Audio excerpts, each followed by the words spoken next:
नमस्कार साथियों, मैं हूं विकास और स्वागत है आप सभी का अपने चैनल पर। और आज हम बात करेंगे एक ऐसे एक्सप्रेसवे की जो कि भारत का सबसे बड़ा एक्सप्रेसवे होने वाला है और इस वक्त ये निर्माणाधीन है।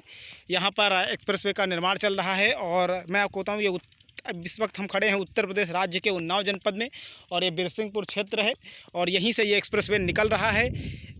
और आज हम इधर आए हुए थे तो मुझे लगा आपको इस पूरे जो एक्सप्रेसवे बन रहा है देश का सबसे बड़ा एक्सप्रेसवे, इसकी जानकारी आपको देनी चाहिए। तो साथियों आपको बताऊं ये पूरा एक्सप्रेसवे है ये नोएडा से लेकर गाजीपुर तक इसे बनाया जाएगा और इसकी जो दूरी रहने वाली है वो 594 किलोमीटर लंबा एक्सप्रेसवे ये होने वाला है। और इस वक्त इसका जो प्रारंभिक चरण है यानी कि जो कच्चा काम था वो लगभग पूरा कर लिया गया है। इस वक्त आपको मेरे सामने कुछ मशीनें दिखाई दे रही होंगी खड़ी और इधर आपको पूरा बिल्कुल सपाट इलाका दिखाई दे रहा होगा, यानी कि जो बराबरी समतलीकरण का कार्य था वो सब कंप्लीट कर लिया गया है। चाहे वो वृक्षों जो अगल बगल के तमाम जो अतिक्रमण है उसे हटाने की बात रही हो, चाहे भूमि अधिग्रहण की बात रही हो, चाहे मतलब अन्य जो कब्जेदार हैं उनको हटाने की बात रही हो, तो वो सभी कुछ ख़त्म कर दिया गया है। और अभी मिट्टी भराई जो अगल बगल जहाँ जहाँ भी कमी रह गई है फुटपाथ बनाने का जो साइड का है वो सारा का सारा काम साथ ही साथ किया जा रहा है। यहाँ पर एक बगल में इस एक्सप्रेसवे के बगल में जो सर्विस लेन है वो भी दी जाएगी, तो शायद अभी उसी के लिए ये मिट्टी वगैरह पड़े होंगे। मेरे सामने आपको आता हुआ ट्रक दिखाई दे रहा होगा। तो चलिए इस एक्सप्रेसवे की थोड़ी सी बात कर लेते हैं और इसके विषय में कुछ आपको बता देते हैं। तो साथियों मैं आपको बताऊं ये जो एक्सप्रेसवे है वो नोएडा से लेकर गाजीपुर तक रहेगा और इसकी जद में उत्तर प्रदेश के लगभग 15 से 20 शहर सीधे तौर पे आएंगे और अगर आसपास के ज़िलों की बात करें तो लगभग इसमें करीब 40 ज़िले सीधे सीधे प्रभावित होने वाले हैं, क्योंकि ये उत्तर प्रदेश के दिल्ली के कोने से लेकर के उत्तर प्रदेश के बिहार के कोने तक ये एक्सप्रेसवे जाने वाला है। तो साथियों ये बहुत ही बड़ा अचीवमेंट होगा। ये मेरे सामने आपको ट्रक दिखाई दे रहा होगा, ये जा रहा है, तो ये बहुत ही बड़ा मतलब जो है वो कहीं ना कहीं अचीवमेंट होने वाला है। और इस जो एक्सप्रेसवे की लंबाई रहेगी वो लगभग 594 किलोमीटर है और ये यानी कि हम मान सकते हैं कि 600 किलोमीटर लंबा एक्सप्रेसवे ये होगा और 600 किलोमीटर यानी कि देश का सबसे बड़ा एक्सप्रेसवे ये बनकर तैयार हो रहा है। और इसकी जद में अगर मैं बताऊं तो नोएडा हो, मेरठ हो, मुजफ्फरनगर हो, बागपत हो और मतलब क्या बोलते हैं लखनऊ हो, हरदोई हो, उन्नाव हो, कानपुर के क्योंकि बगल से ही है, लगभग गंगा जी थोड़े ही पास में है, इसी वजह से इसका नाम है गंगा एक्सप्रेसवे। तो उन्नाव के जस्ट बगल में कानपुर शहर पड़ता है, इधर प्रयागराज हो या फिर गाजीपुर हो या बीच में वाराणसी हो, अन्य कई सारे जो भी ज़िले आते हैं उन सभी को सीधे तौर पर ये प्रभावित करेगा। वहाँ के लोगों को कहीं बहुत ही बड़ी फ़ायदा मिलने वाला है। तो इसके कनेक्टिविटी का जो कार्य है वो बहुत ही शानदार होने वाला है। मैं आपको बताऊँ इसके माध्यम से जो हमारे प्रदेश के उत्तर प्रदेश के जो अन्य एक्सप्रेसवे मतलब जो हैं अन्य एक्सप्रेसवे हैं उनको सीधे तौर पे जोड़ा जाएगा। चाहे वो हमारा आगरा एक्सप्रेसवे हो, चाहे वो बुंदेलखंड एक्सप्रेसवे हो, चाहे पूर्वांचल एक्सप्रेसवे हो, चाहे वो यमुना एक्सप्रेसवे हो, तो इन सभी को सीधे तौर पे इससे जोड़ा जाएगा। यानी कि अगर उन एक्सप्रेसवे पर कोई भी आने वाला व्यक्ति है तो वो यहाँ पे आ सकता है सीधे और वो मतलब पूरे प्रदेश के अंदर कहीं भी इस एक्सप्रेसवे के माध्यम से जा सकता है। तो इस कनेक्टिविटी के लिहाज से काफ़ी शानदार वर्क, बहुत ही गजब का कार्य और बहुत ही उत्तर प्रदेश की योगी आदित्यनाथ सरकार का जो मूल मंत्र है विकास का, उसकी तरफ इंफ्रास्ट्रक्चर के डेवलपमेंट का, कनेक्टिविटी बढ़ाने का, तो उसकी दिशा में बहुत ही शानदार कार्य यहाँ देखने को मिल रहा है। तो साथियों मैं आपको बताऊँ कि इसके माध्यम से चाहे अगर हम पूर्व की बात करें तो पूर्व में बिहार को जोड़ेगा, अगर मध्य में बात करें तो मध्य प्रदेश को जोड़ेगा, उसके साइड में ये जो हमारा राजस्थान है उसको जोड़ेगा और अगर हम पश्चिम की तरफ में बात करें तो मुजफ्फरनगर, मुरादाबाद, संभल, बदायूं इत्यादि जो ज़िले हैं उन सभी के साथ भी कनेक्टिविटी बढ़ेगी। तो इस लिहाज से एक्सप्रेसवे बहुत ही शानदार होने वाला है, बहुत ही गजब का कार्य मतलब होगा। और इसके बाद जो ये लोग मतलब जो व्यापारी हैं, जो हमारा जो कॉरपोरेट जगत है, कॉरपोरेट जगत जो है वो सीधे तौर पर इससे जुड़ जाएगा और सीधे तौर पर जुड़ने के साथ ही यहाँ पर जो उद्यम है, जो औद्योगिक क्षेत्र है उसका भी सरकार को डेवलप करने का इरादा है। कहीं ना कहीं औद्योगिक पार्क सरकार लखनऊ में जो बनाने के लिए सोच रही है, कानपुर में औद्योगिक पार्क जिसको विकसित करने की बात कर रही है, तो उससे कहीं ना कहीं इससे बहुत ही बड़ा लाभ मिलने वाला है। और अभी तक लगभग हम ये कह सकते हैं कि 60% कार्य लगभग पूरा हो चुका है और इसके बाद अब सिर्फ पक्का काम बचा है। और ऐसा सुनने में आता है कि उस तरफ यानी कि अगर हम पश्चिम यूपी की बात करें तो उधर की तरफ से ये कार्य हो भी चुका है और संभावना है कि साल 2024 के चुनाव से पहले ही इसका उद्घाटन कर दिया जाएगा, इसे जनता को समर्पित कर दिया जाएगा। तो यकीनन औद्योगिक क्षेत्र के लिहाज से बहुत ही बड़ी उपलब्धि ये होने वाली है। जनता को कनेक्टिविटी तो मिलेगी ही, चाहे उसे कहीं भी जाना हो, बस एक एक्सप्रेस पकड़ लो, बिहार के कोने से खड़े हो और दिल्ली पहुंच जाओ, यानी कि नोएडा पहुंच जाओ।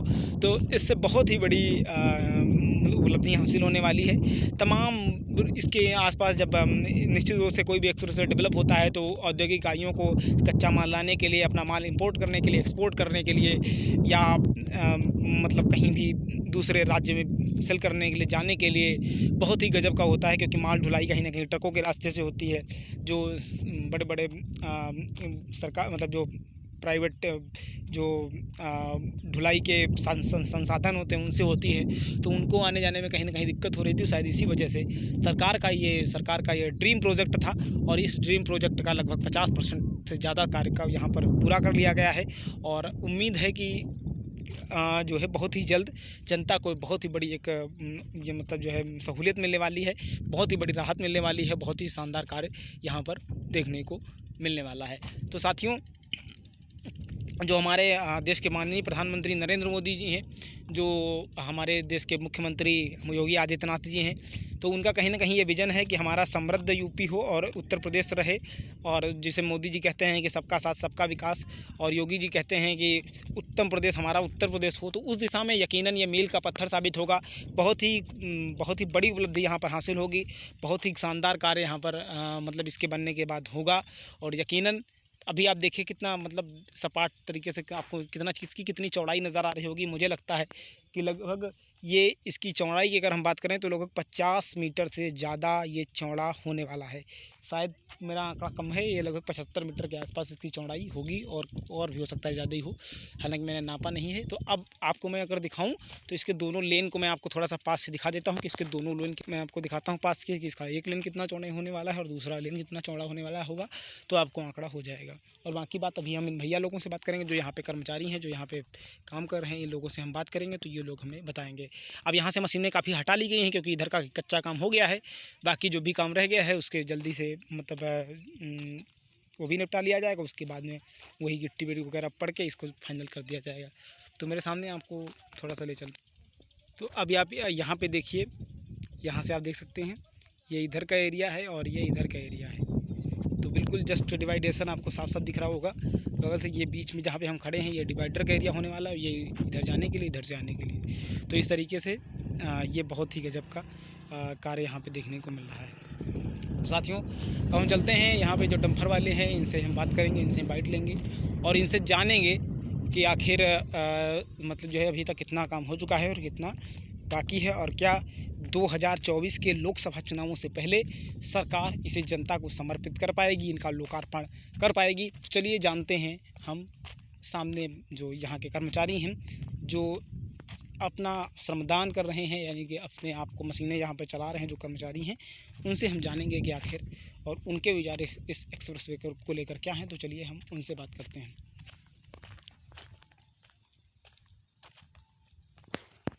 तो साथियों, यहाँ पर अभी जो लोग यहाँ पे इस एक्सप्रेसवे को बनाने में अपना योगदान दे रहे हैं और अपना अमूल्य समय इसमें दे रहे हैं, तो हम उनसे बात करेंगे और उनसे उनका पक्ष जानेंगे कि आखिर इस एक्सप्रेसवे का कितना कार्य लगभग हो चुका है, क्या 2024 से पहले ये इसका निर्माण पूरा हो पाएगा, और दूसरा ये कि इसकी कनेक्टिविटी से कितना फ़ायदा आम लोगों को होने वाला है। तो चलिए हम जानते हैं। तो साथियों, ये भैया हैं जो अपना इसमें इस एक्सप्रेसवे के बनाने में अपना महानतम योगदान दे रहे हैं। तो सबसे पहले हम आपका नाम जानेंगे, आप अपना नाम बताएं और उसके बाद अगला सवाल। भैया आपका क्या नाम है? हमारा समीम जी। तो ये समीम भैया हैं, तो हम इनसे जानेंगे अच्छा कि अभी तक इसका कितना निर्माण कार्य लगभग हो चुका है? आधा मान के चलिए। अच्छा, यानी कि 50%। हाँ 50। क्या डामरीकरण आगे कहीं शुरू हुआ है अभी? हाँ हो रहा है। अच्छा हाँ काम चल रहा है। अच्छा। तो ये जो डामरीकरण का कार्य चल रहा है, ये लगभग कहाँ पे अभी हो रहा है? ये इधर ये चैनल के हिसाब से हो रहा है, जहाँ यानी बेड तैयार हो जाते हैं वहाँ हो रहा है। अच्छा, वैसे कुछ जले हरदोई। जब मिट्टी का बेड तैयार होता है तो चालू उसी पे काला। अच्छा, क्या इधर ये बदायूं साइड या इधर जो नोएडा की साइड से जहाँ से शुरुआत हुई है इसकी, क्या उधर इसका कार्य हो चुका है? अब उधर की जानकारी भाई, हम उधर गए नहीं तो कैसे देखें। अच्छा, एक बात मुझे और बताएं कि इसके बनने से कनेक्टिविटी को, जो ये नोएडा से गाजीपुर तक है गंगा एक्सप्रेसवे, तो इसके बनने से आम लोगों को कितना फ़ायदा होने वाला है? जरूर फायदा तो होगा भाई जी, जैसे थोड़ा कुछ बोल दें। हाँ फायदा होगा, मान के चलो। अब इसका बनने के वजह यही है कि फायदा जनता को जरूर मिले जी।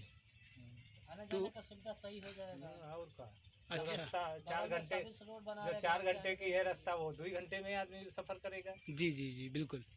अच्छा, तो क्या 2024 के लोकसभा चुनाव से पहले सरकार इसका उद्घाटन कर देगी? कोशिश तो यही है। अच्छा। अभी वैसे लगभग इसे बनने में कितना समय, पूरा फाइनल होने में कितना समय लगेगा? कितना? अभी पूरा फाइनल लमसम 1.5 साल लग जाए। 1.5 साल लग जाएगा। अच्छा, तो यानी 2024 के पहले अभी इसका थोड़ा सा मुश्किल है, क्योंकि चुनाव में तो 6 ही महीने बचे हुए हैं, हाँ हाँ हाँ। है ना?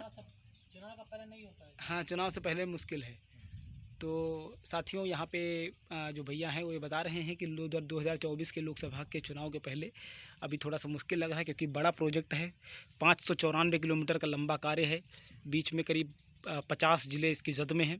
तो कहीं ना कहीं अभी ये थोड़ा सा इतना आसान नहीं है इसको 2024 के चुनाव से पहले उद्घाटन कर पाना। हालांकि सरकार की मंशा ये कहीं ना कहीं यही है कि इसे 2024 के लोकसभा चुनाव से पहले इसका उद्घाटन किया जाए और इसे जनता को समर्पित किया जाए, ताकि जनता को भी लाभ हो और सरकार को भी चुनाव में इसका फ़ायदा मिल सके।